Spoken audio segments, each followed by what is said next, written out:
Part 1, The Ghost in the Machine. The Anniversary in the Archives.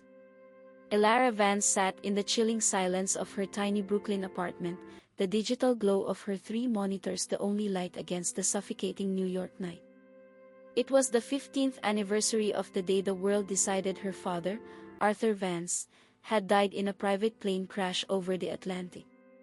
For everyone else, it was a tragedy. For Elara, it was the start of an unsolved equation. She was 30 now, a data analyst who had carved out a successful, if solitary, career dissecting the illicit financial flows of the tri-state area. She wasn't chasing a ghost, she was chasing anomalies, inconsistencies, and the faint, cold scent of institutional cover-up that always clung to the edges of her father's case file.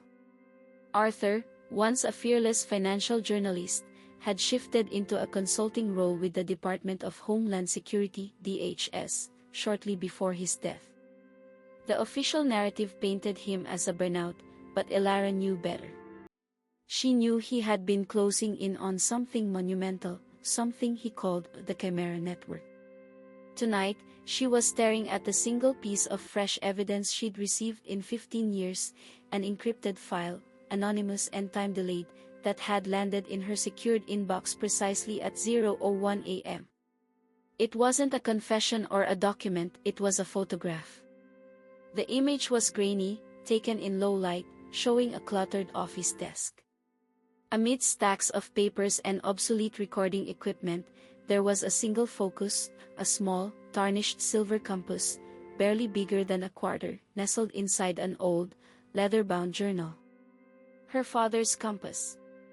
He used to tell her it was a reminder that even in chaos, true north could be found. The accompanying text was even more cryptic: "Find the true north. Storage Unit 44, Newark." Elara didn't hesitate. She grabbed her worn leather satchel, stuffed her laptop and a heavy-duty flashlight inside, and hailed a car. The drive across the bridge and into the sprawling industrial landscape of Newark was a blur of neon signs and cold diesel fumes. Storage Unit 44 was located in a massive, outdated facility, a perfect place for secrets to decay unnoticed. The lock was an antique, but the key Elara still carried on her father's old keyring slid in smoothly. A musty scent of aged paper and dry rot hit her as she flicked on her flashlight. The unit was packed ceiling-high with her father's life, boxes labeled DHS drafts, Chimera leads, and unpublished. She located the desk, just as in the photograph, covered by a protective plastic sheet. It took her only a minute to find the journal beneath a pile of old tax forms. Her hands trembled slightly as she opened it. The tiny silver compass was exactly where the photo showed it, but it was glued to the page. She worked quickly, prying it loose with the edge of a credit card. As the compass popped free, a hidden compartment in the journal snapped open, revealing a microSD card. A sharp, metallic clang echoed from the steel corridor outside. Elara froze, her heart hammering against her ribs. The sound of heavy footsteps was unmistakable, too loud, too methodical for a casual prowler. She quickly pocketed the compass and the SD card, shoving the journal back under the papers. Just as she crouched behind the desk, the heavy steel door of Unit 44 groaned inward. 3 figures entered. They were large, dressed in nondescript dark tactical gear, and moved with practiced, deadly efficiency. They didn't bother with flashlights, moving through the boxes with the familiarity of people who had been given precise coordinates. "She's here," one of them grunted into a comms unit. "I smell her cheap perfume." Elara gripped the flashlight, calculating the distance to the door. Too far. She had seconds before they reached the desk. She knew the file had been a lure, and she had walked straight into the trap. This was not a robbery, this was professional cleanup. One of the men ripped the plastic sheeting off the desk. "Where is it, Vance?" he demanded, his voice a low, gravelly threat. Elara didn't answer. She braced herself for the inevitable when, suddenly, the air shattered with the sound of breaking glass and a concussive shockwave. The main lights in the corridor flickered violently and died, plunging the archives into absolute darkness. The tactical men yelled in confusion, momentarily stunned. Then, pure, clinical violence erupted. A blur of motion, silhouetted in the distant exit light, slammed into the closest intruder. Elara heard the wet, sickening crunch of impact, followed by the man collapsing without a sound.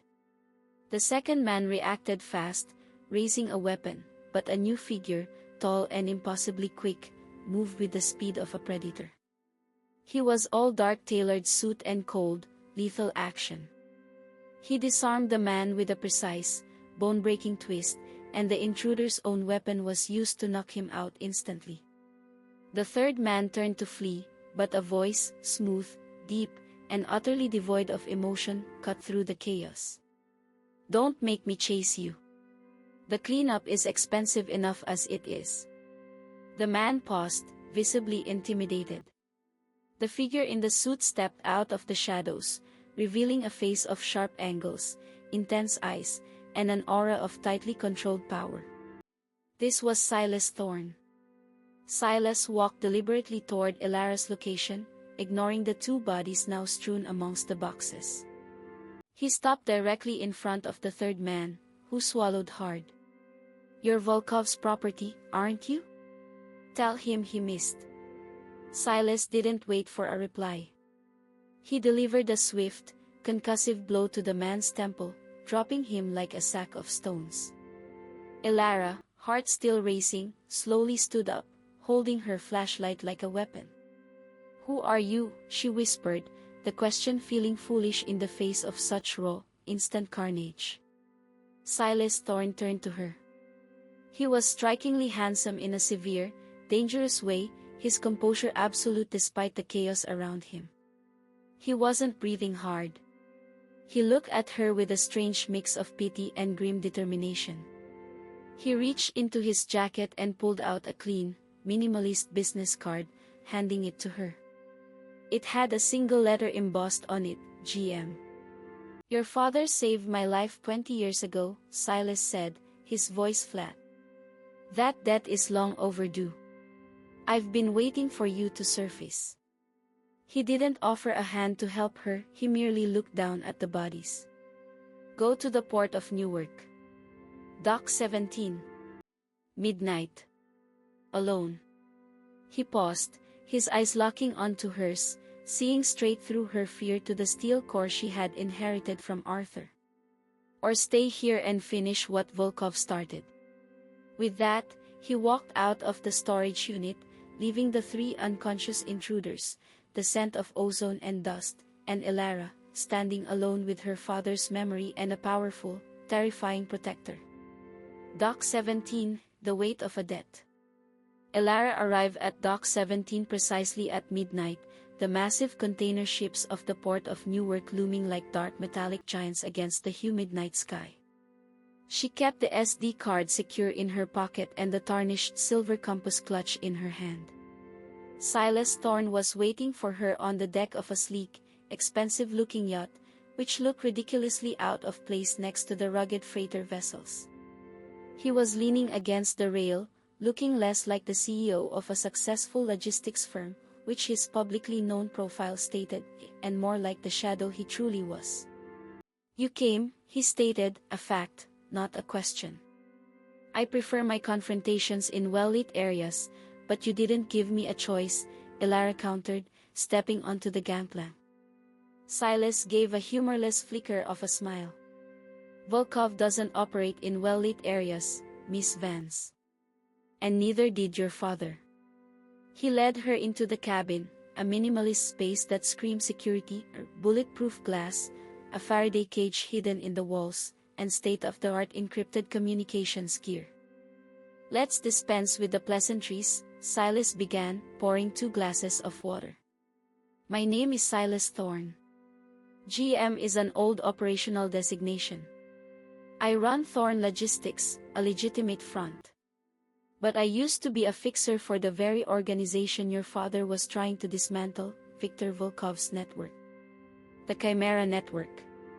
Elara set her glass down, untouched. You worked for the man who killed my father. I owed him. Then Arthur Vance gave me a way out, an off-ramp, Silas explained, his eyes distant. 20 years ago, Volkov was preparing to eliminate me. I knew too much about his expansion into illicit military tech sales. Arthur, who was still a financial journalist at the time, intervened. Not with a story, but with leverage. He sacrificed his biggest scoop to save my life, under one condition: I would work to dismantle Volkov's operation from the inside, giving him intelligence when the time was right. My father didn't sacrifice anything, Elara said, her voice tight. He was murdered. It was an assassination disguised as a mechanical failure, Silas confirmed, his gaze unwavering. Volkov found out Arthur was working with the DHS and was actively giving me the assets to cripple his operation. The plane crash was a message. And that message has an expiration date, which you just reactivated. Elara felt a cold dread wash over her. The file I received, the photo of the compass, that wasn't my father. No. It was me, Silas admitted. I put it in a time lock file years ago, set to release today. I was hoping you wouldn't touch it. I hoped Volkov would think the scent was cold. But once you went to that archive, you showed him you are interested, and now you're a threat. You're now the repository for what he couldn't find 15 years ago, the Vance Directive. Elara felt the weight of her father's life, and his death, settle onto her shoulders. What is it? It's not a thing, Miss Vance, it's a failsafe. Your father and I built it as insurance. It's the key to exposing the financial architecture of Chimera, a complex web of shell companies and offshore accounts that ties Volkov to corrupt officials in multiple governments, including some very high offices in this city. Arthur's final research, the information on that SD card you found, is the final piece of encryption needed to trigger it.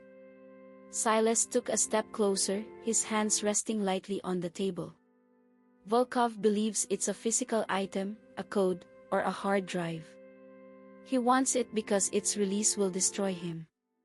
I need to protect you because I owe Arthur his justice. The debt is honor, not cash. Elara looked down at the tarnished silver compass in her palm. It felt heavier now, not just a trinket, but a silent witness to a lifelong pact forged in the shadows. You said my father and you worked together as a covert unit, Elara challenged, recalling the words in the briefing. What does that mean?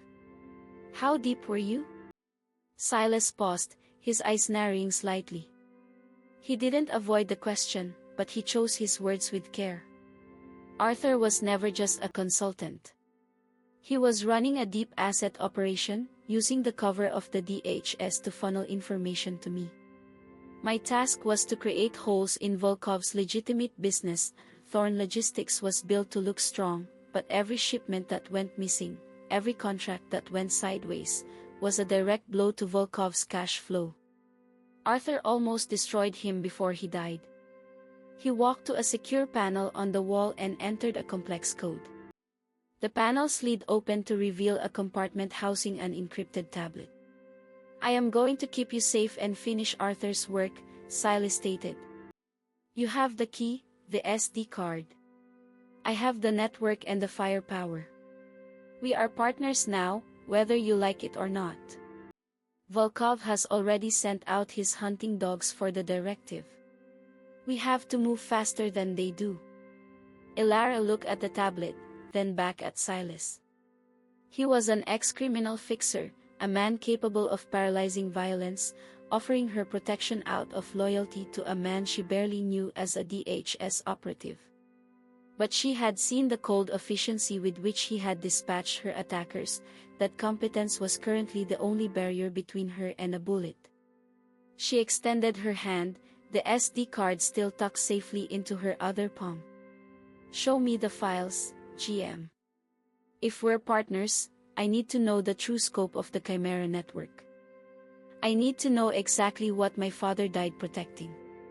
Silas met her gaze, a flicker of approval in his intense eyes.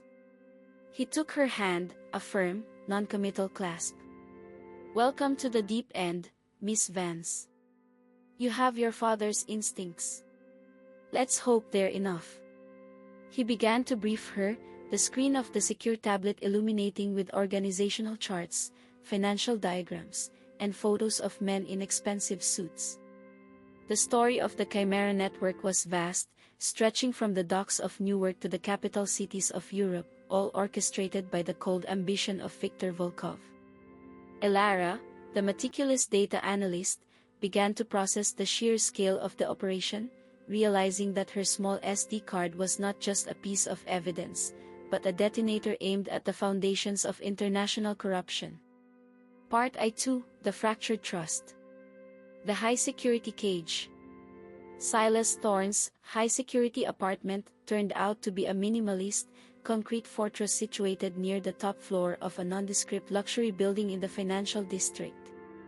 It was designed to repel, not attract, attention, thick, soundproof walls, a single armored entrance, and a view of the city that felt more like watching a tactical map than enjoying a skyline.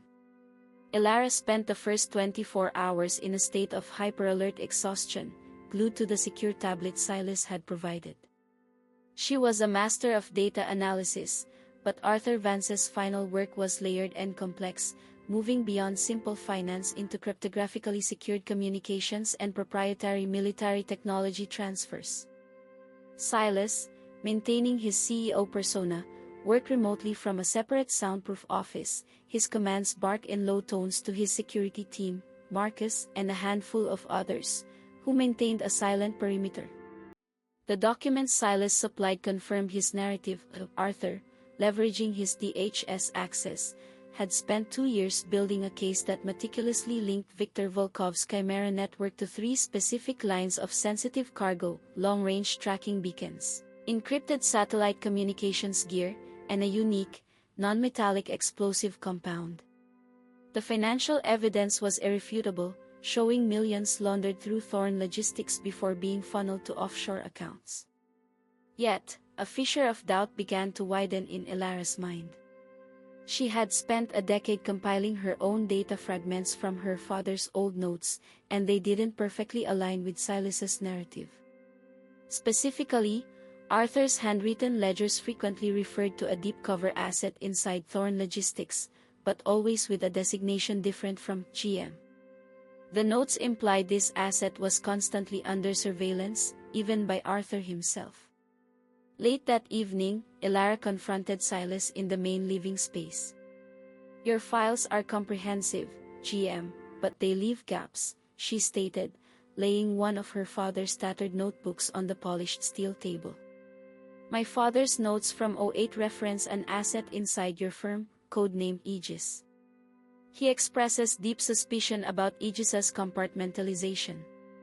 If you were his sole partner, why the secrecy? Why did he call you GM in public and Aegis in his private journals?" Silas looked up from his own screen, his face unreadable.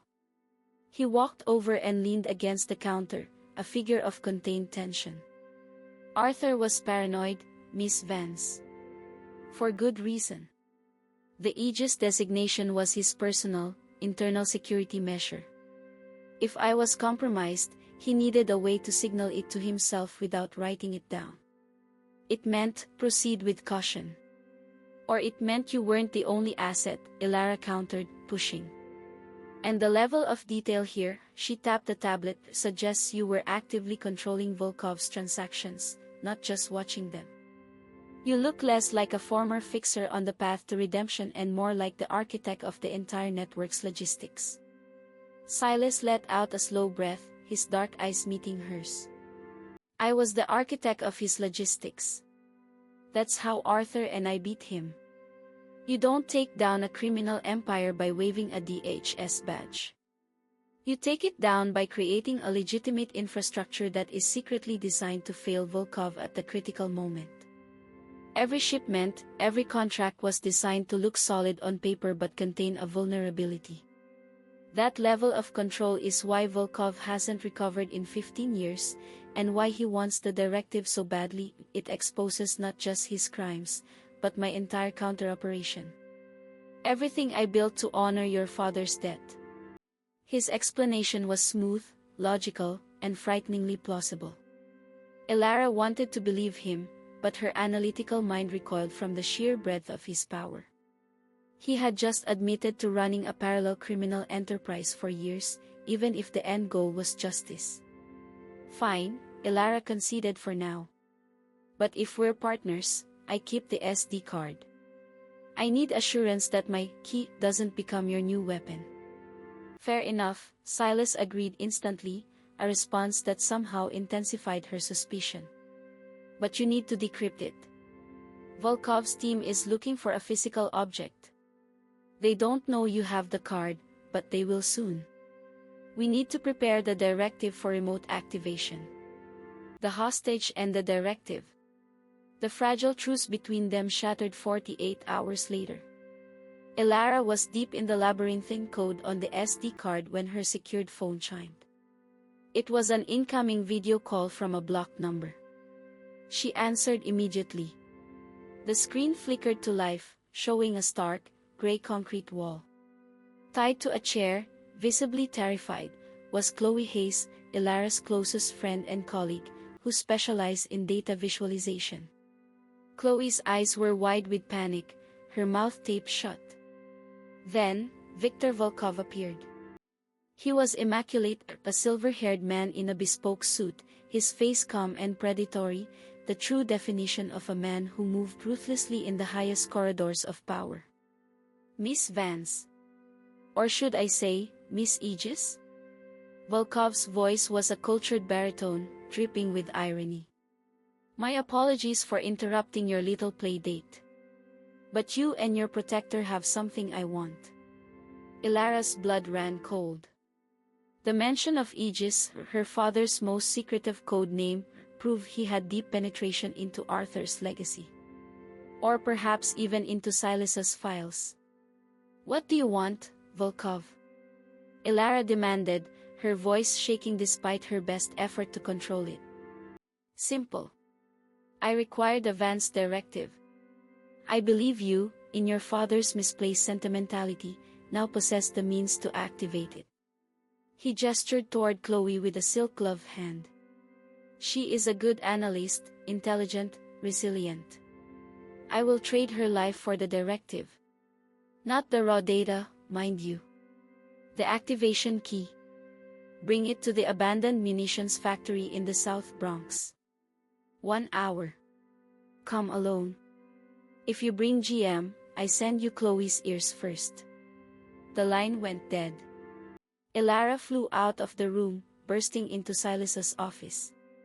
He took one look at her face and the terror in her eyes, and the CEO mask dropped completely, replaced by the grim determination of the fixer.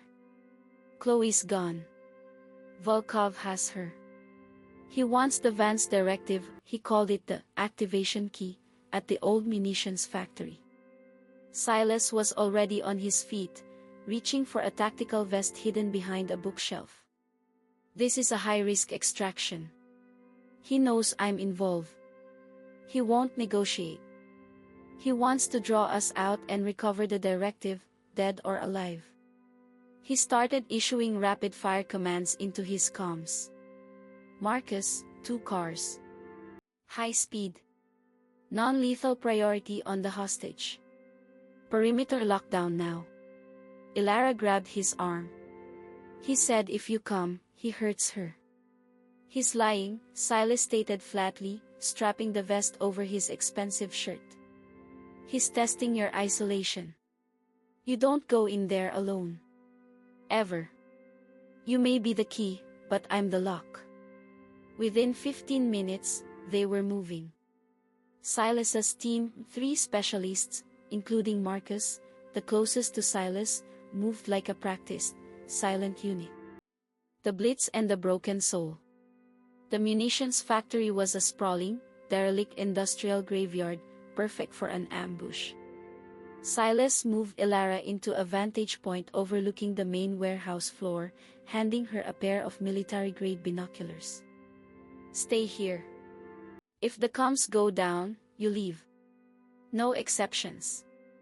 "I'm not leaving, Chloe," Elara whispered, the fear replaced by a cold resolve. "Then you watch. And you learn," Silas replied, giving her a look that was both an order and a warning. The raid was brutally efficient.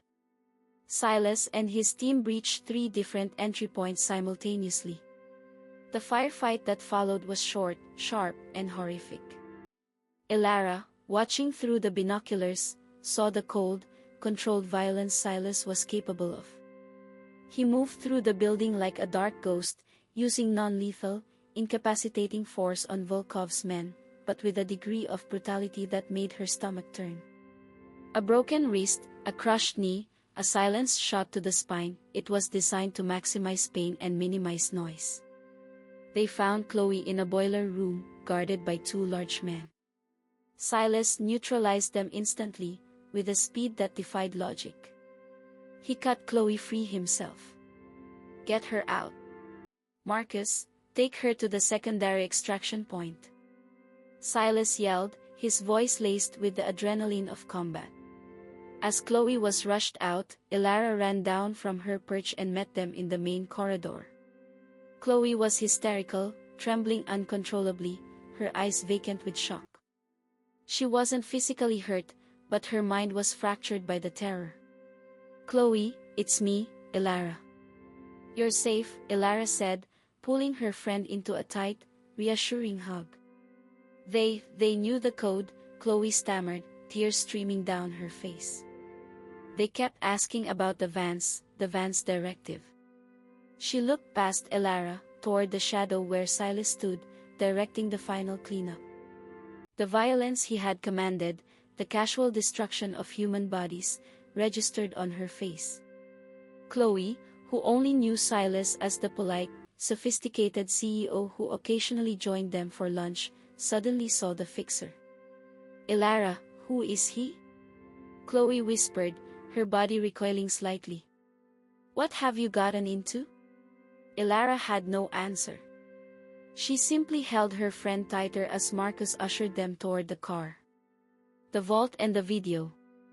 Back at the high-security cage, Chloe was sedated and placed under the care of a trusted physician on Silas's payroll.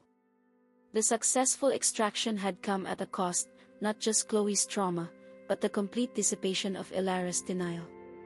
She couldn't ignore the cold, hard fact that Silas was a monster of a man, albeit one currently fighting on her side. Elara found Silas in his office, cleaning a suppressed weapon with unnerving calm.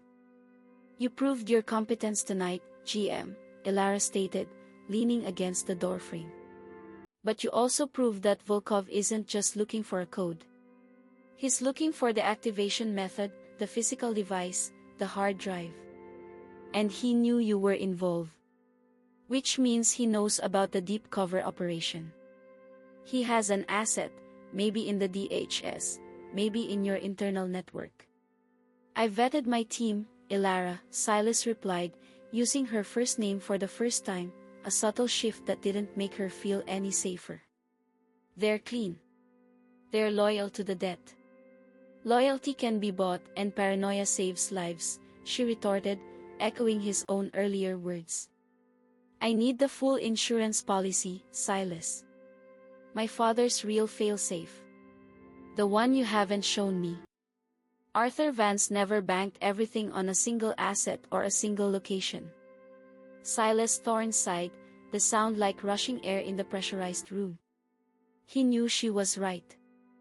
Her logic was as relentless as his tactics. "It's time you saw the true north," he admitted, finally setting the weapon down. Silas took her to a secondary location, a disused law office that Arthur had maintained as a cover years ago, now an abandoned shell. Beneath the threadbare carpet, Silas used a magnetic keycard to unlock a section of the floor. Underneath was a deep, reinforced vault. Inside the vault was a large, industrial-grade server rack and a small, nondescript metal box. Silas opened the box with a key he wore around his neck, revealing a single, highly customized external hard drive. "This is Arthur's insurance policy," Silas explained. "It contains the full, uncensored data logs of Chimera, and a proprietary launch sequence for the directive." He called it the master key in his private notes. Elara didn't look at the hard drive, she looked at the server rack. The rack housed an extremely specialized piece of hardware, glowing faintly. "That's the core server for the directive, isn't it? The physical connection." Silas nodded grimly. "It's the failsafe. It contains the trigger mechanism. But there's more." He motioned to the hard drive and a small, built-in playback screen. "Your father left you a message." Silas plugged the hard drive into the internal viewer. The screen flickered to life, showing Arthur Vance, older, tired, but with the familiar, intense focus Elara remembered. The video was dated the day before his plane crash. Arthur looked directly into the camera, not at Silas, but at Elara. "Elara, if you are watching this, it means I failed. And it means GM kept his promise to get you this far. But heed this warning, Volkov is not alone, and his reach is absolute. He has successfully inserted a high-level asset into GM's inner circle. Someone GM trusts completely, who has been feeding Volkov compartmentalized intel." Elara's breath hitched. She looked over at Silas, who was watching the screen with a look of stunned disbelief, a raw, emotional reaction she hadn't thought him capable of. Arthur continued, his voice strained but firm. "The Vance Directive is not a code, it's a self-destruct mechanism. A server cluster located in The Hague, set to publish everything if my heart stops. It needs a physical activation to complete the sequence. Do not give the data to anyone. Not GM. Not the DHS. Activate it yourself. GM is honorable, but his trust is compromised. He cannot see the forest for the debt." Arthur looked down, then back up, a faint smile touching his lips. "I love you, Elara. Find your true north." The screen went black. The silence that followed was deafening. The air, already thick with dust and secrets, now felt charged with betrayal. Elara slowly turned, her gaze locking onto Silas Thorne. His face was pale, his eyes wide with a confusion that rapidly morphed into lethal suspicion. "Marcus," Silas breathed, the name a whisper of disbelief, before turning to Elara, his own trust fractured. "Elara, I swear I didn't know. I swear on Arthur's death." Elara stepped back, clutching the silver compass in her pocket. The logical mind of the analyst had found the true anomaly.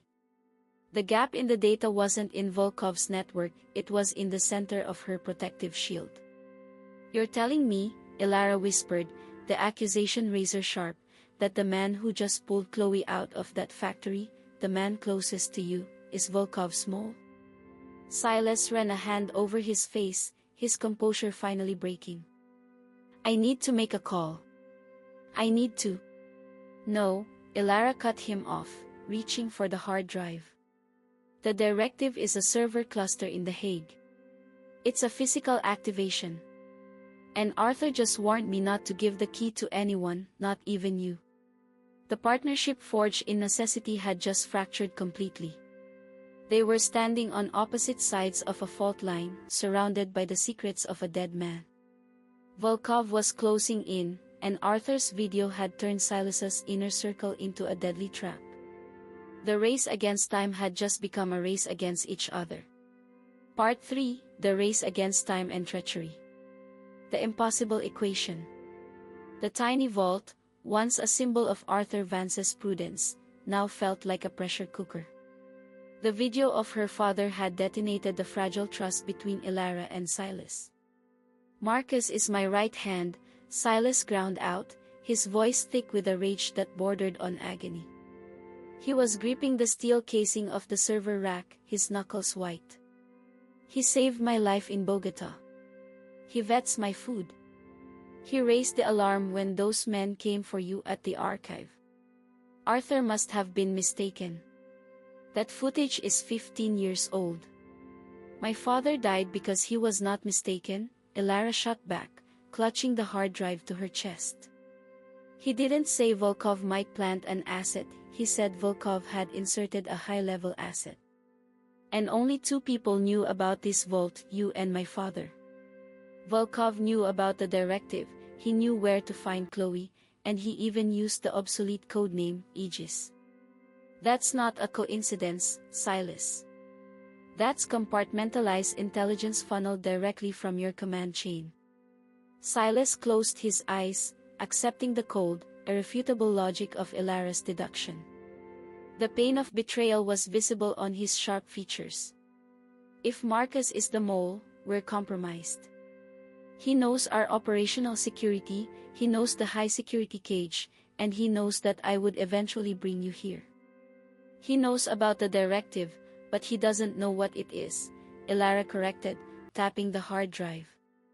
Volkov thinks this is a simple key he can retrieve and destroy.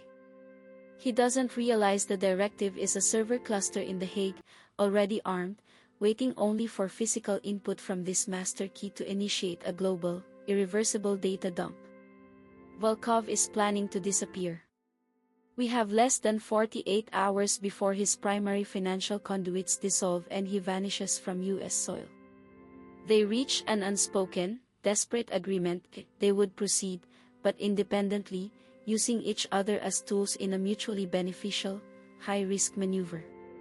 Here is my plan, Silas announced, snapping back into the fixer's cold efficiency. Volkov is currently at his temporary stronghold, a decommissioned chemical processing plant on Staten Island. He believes he has leverage, Chloe, the directive, and Marcus feeding him real-time intel. We exploit that arrogance. I will mobilize the full force of Thorne security for a full-scale assault. A diversionary op to overwhelm his defenses. This will force him to expose the final pieces of his network, and capture him alive for his confession. And my role? Elara asked. You take the directive's master key to the activation terminal at my primary data hub in Long Island City, Silas explained, pointing to the server rack. It's the only access point to the Hague server cluster on the East Coast. If the assault goes south, or if I am compromised, you initiate the directive. Publish everything. That's Arthur's failsafe. It's lethal to Volkov, but it guarantees your safety and his justice. Elara looked at him, searching for any trace of ulterior motive. His focus was singular, the debt. I will activate the directive only if you are taken out of the fight, or if Volkov is about to escape. I will not hand over the master key to anyone. Not even you. Agreed, Silas confirmed. This is a suicide run for me. But I finished the debt. Now, move. Marcus is waiting outside. We play our roles. The double game. They left the vault, Silas securely concealing the hard drive in Elara's satchel. Marcus was indeed waiting, leaning against the hallway wall, his expression solicitous and concerned. The depth of his betrayal was a physical weight in the air. GM, I ran the asset list again, Marcus said smoothly, falling into step beside Silas. No anomalies. It's clean. Where are we going? The warehouse. Staten Island, Silas said, his voice flat. Volkov's final hideout. We're going to hit him hard. Tell the team, priority is Volkov, non-lethal. I want a confession. Secure the perimeter and set up the comms relay. Marcus nodded, his movements flawless. Understood, GM. I'll prep the assault vehicles and the field gear. He glanced briefly at Elara, a friendly, reassuring smile. Don't worry, Elara. We'll bring the bastard to justice. Elara forced a faint smile in return, the act tasting like ash in her mouth. The next few hours were a whirlwind of controlled chaos. Elara, under the false pretense of being Silas's tactical advisor, was taken to the Long Island City data hub. Marcus drove the support car, maintaining a proximity that was both protective and suffocating. At the hub, a secure, unmarked building, Elara was given her final instructions. She was placed in a shielded server room with the access terminal, her fingers resting on the master key she was about to plug in.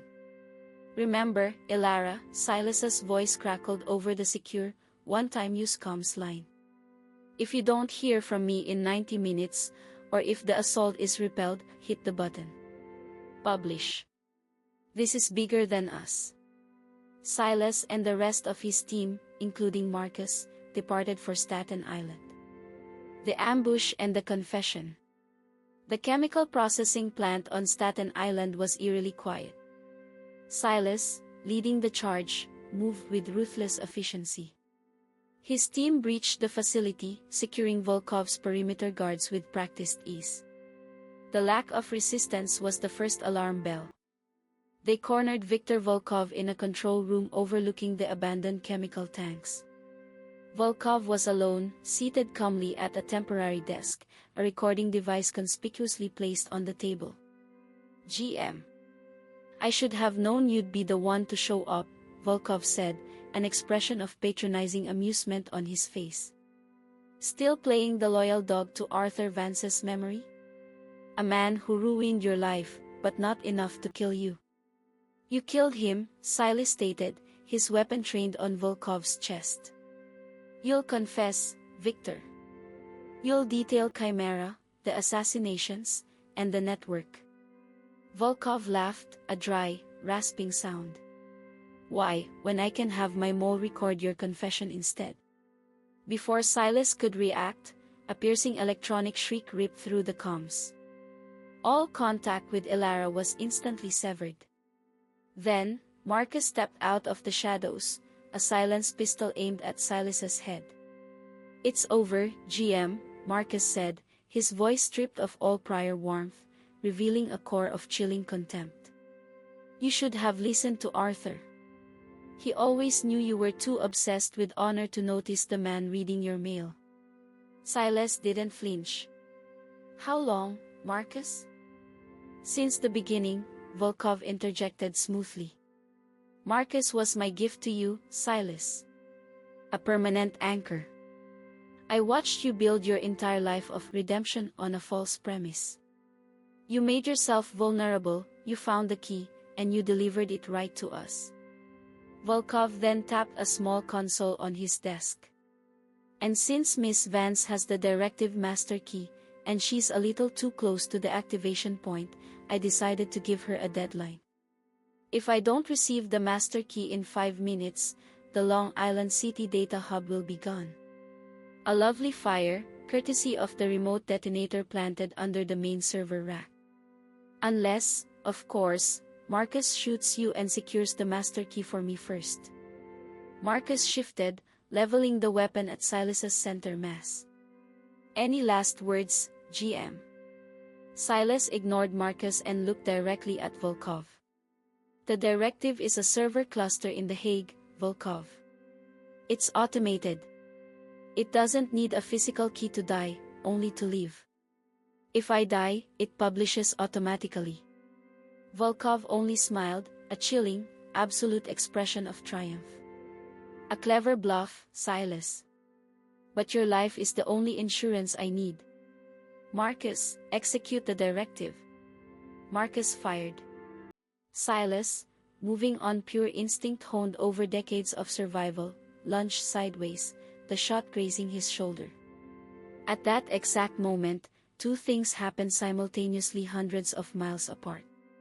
At the Long Island City hub, Elara, who had been listening to the frantic calm silence, knew her time was up.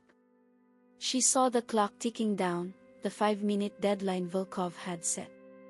She knew Silas was compromised. She ignored the part of Arthur's warning about waiting for Volkov to escape. Justice couldn't wait. She slammed the master key hard into the activation terminal. In the Staten Island plant, just as Marcus prepared to fire his second, lethal shot, Elara's action triggered the directive. A high-pitched, digital tone scream from the comms, followed by the automated voice of the Hague server. Vance Directive activated. Global publication initiated. Estimated transmission time, 60 seconds. Volkov's face went white. The elaborate game of deception had just been annihilated. No. It was supposed to be a bluff.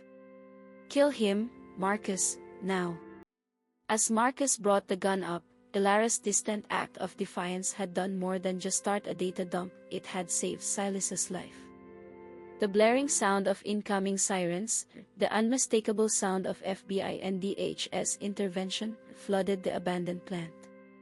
The immediate, massive publication of the Chimera files had triggered automated, high-priority responses from international agencies. In the ensuing chaos, Marcus fired. But he didn't aim at Silas. Marcus, seeing the inevitable collapse of Volkov's empire, panicked and swung his weapon towards Volkov. The bullet slammed into Volkov's arm, not killing him, but ensuring absolute pandemonium. Silas, severely wounded, moved to incapacitate Marcus. Before he could reach the mole, Elara burst through the door, having followed Silas's tracking signal immediately after hitting the activation button. She saw Marcus raise his pistol for a final, desperate shot at Silas. In a split second, Elara Vance, the data analyst, made her final, defining move. She threw herself forward, shielding Silas Thorne. The bullet, meant for Silas, ripped into Elara's chest. FBI agents and DHS rapid response team stormed the control room. Volkov was immediately subdued, Marcus pinned down, and Silas Thorne, bleeding heavily, was restrained by federal agents. He fought violently against his captors, not to escape, but to reach Elara, who was collapsing onto the chemical-stained concrete floor. Silas could only watch, held back by two strong agents, as Elara Vance, his reluctant partner and his savior, was loaded onto a stretcher and rushed toward the waiting ambulance. The debt had been paid in full, and the price was terrifying.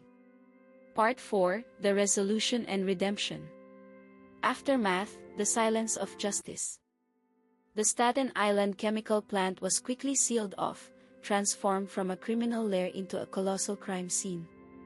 The immediate aftermath was defined by two parallel outcomes, the swift collapse of the Chimera network and the total disintegration of Silas Thorne's world.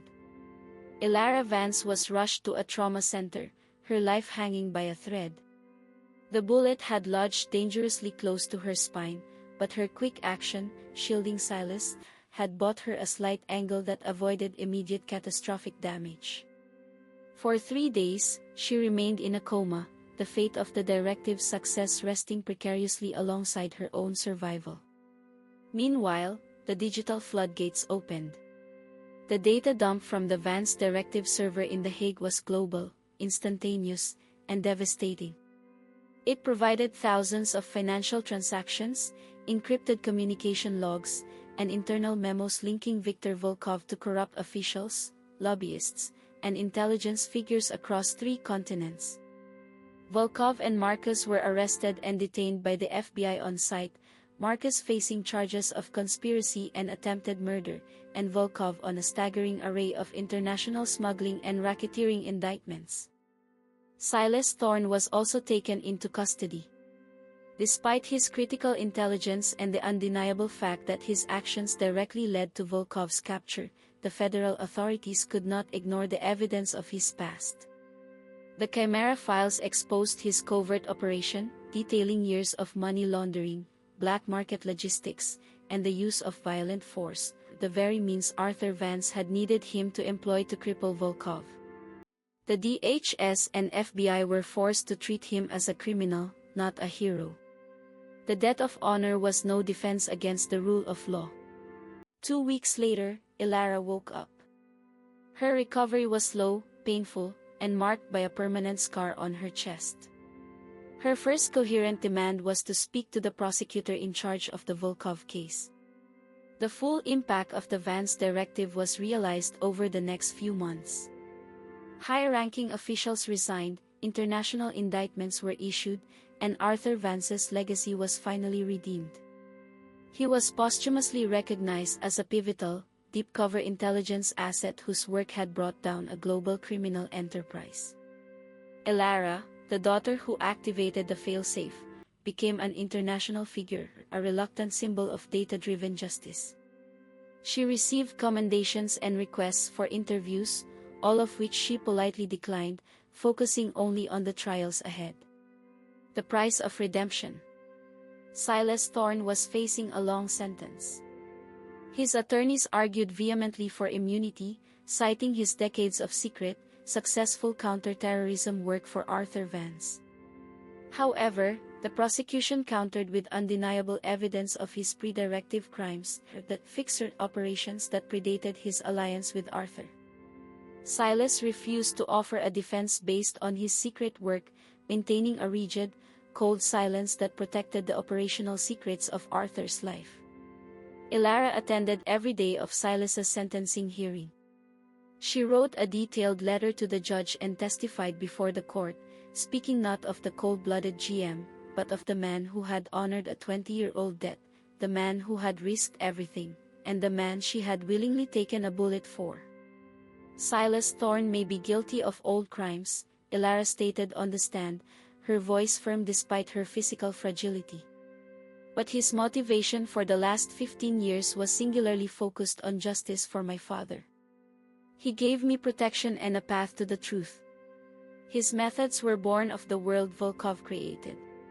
Without those methods, the directive would never have been launched.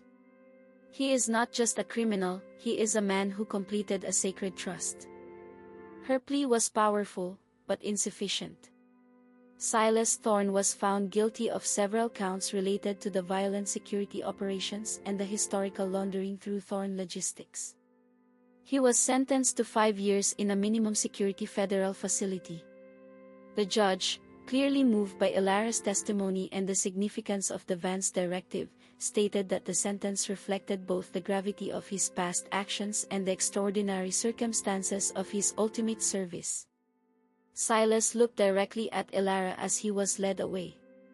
He gave a single, almost imperceptible nod, a silent acknowledgement that the debt, at last, was truly settled. The New North. 2 years passed. Elara, fully recovered but perpetually changed, used the quiet recognition she earned to establish a legitimate, ethical data firm dedicated to tracking illicit global money flows. She lived a life of deliberate calm, often working with Chloe, who, though still shaken by her ordeal, was slowly rebuilding her life. Silas served 2 years of his sentence before receiving a dramatic reduction.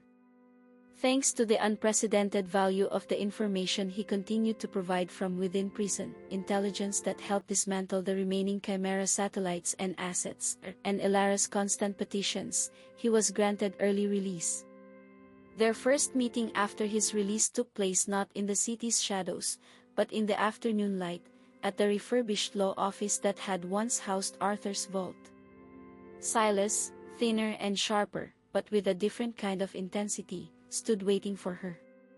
The room had been transformed into a legal, functional retreat, a place of genuine security, not operational deceit. "The debt is settled, Elara," Silas said, his voice softer than she remembered. "I did my time. I fulfilled my promise to Arthur, and you, well, you saved my life and completed his work." Elara smiled, a genuine, sad curve of her lips.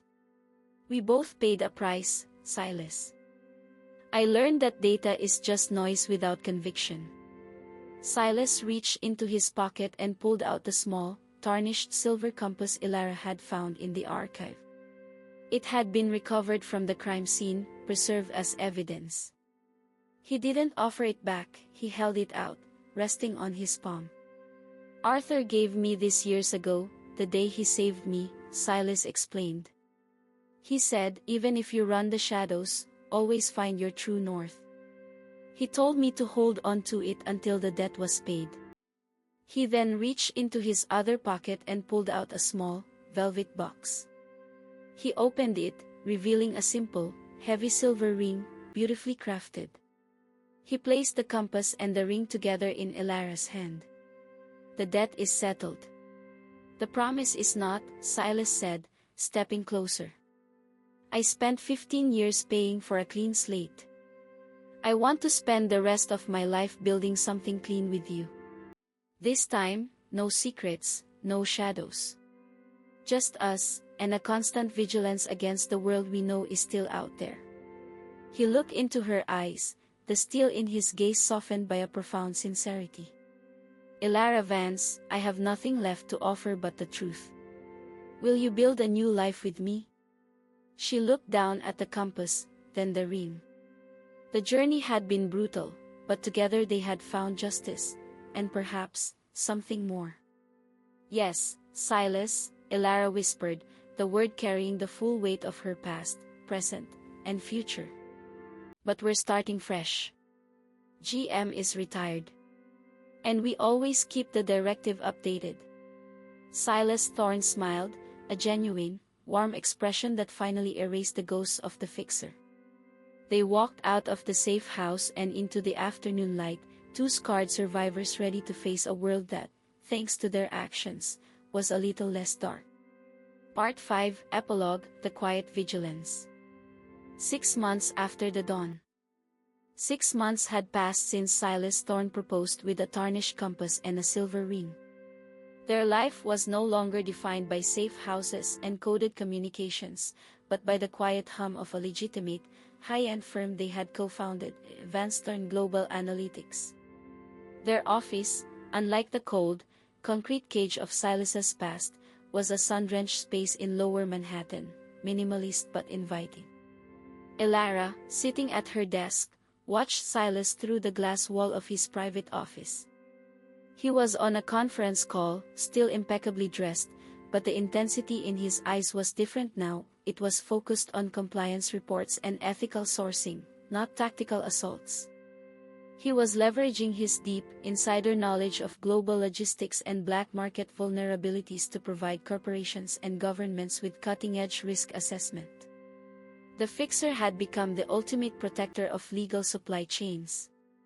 The Vance Directive, meanwhile, continued its slow work of justice. Viktor Volkov's trial was ongoing, a spectacle of international scandal that saw him and Marcus facing life sentences. However, the data had also revealed that Chimera was a hydra. Though the head was severed, smaller financial tentacles remained. Still staring at the former menace to society? Elara turned to find Chloe Hayes, her friend and now the firm's lead visualization analyst, holding 2 steaming mugs of coffee. Chloe's trauma had faded, replaced by a fierce loyalty to Elara and a new, steely determination. "I'm running a low-level threat assessment," Elara joked softly, taking the coffee. "He's making a funny face at a spreadsheet. Likely dangerous." "He's good, Elara." "You're both good," Chloe said, sitting down. "The world is different because of that server in The Hague. We're legitimate. We're changing things, slowly." Vance Thorne Global Analytics operated on one central principle, utilizing the lessons learned from Chimera to create impenetrable systems for their clients. Elara handled the data analytics, searching for patterns and anomalies. Silas specialized in predicting where and how a violation would occur. They were still hunting shadows, but now they did it under the protection of daylight and legal contracts. That evening, they returned to their apartment, a brownstone they had bought and renovated in Brooklyn, equipped with more security features than a presidential bunker, but decorated for comfort, not combat. Elara was scrolling through a live feed of financial shell companies when Silas walked in, loosening his tie. "Volkov's defense is trying to paint the directive as an illegal act of cyberterrorism," Silas observed, sinking into the sofa beside her. "They claim your father's final work was an act of vigilante malice." "Let them try," Elara said, setting the laptop aside. "The evidence is overwhelming. The directive simply exposed their crimes, it didn't create them." It's a matter of record, not interpretation. Silas took her hand, his thumb tracing the faint scar on her chest. The small, silver compass she'd found in the archive was now attached to her keyring, a constant, tangible reminder of the day she chose to enter the fire. That scar, Silas murmured, it's a reminder that even when you're safe, you have to be ready. And that you owe me one, Elara replied, leaning her head against his shoulder. Silas wrapped his arm around her. The debt is eternal, Elara.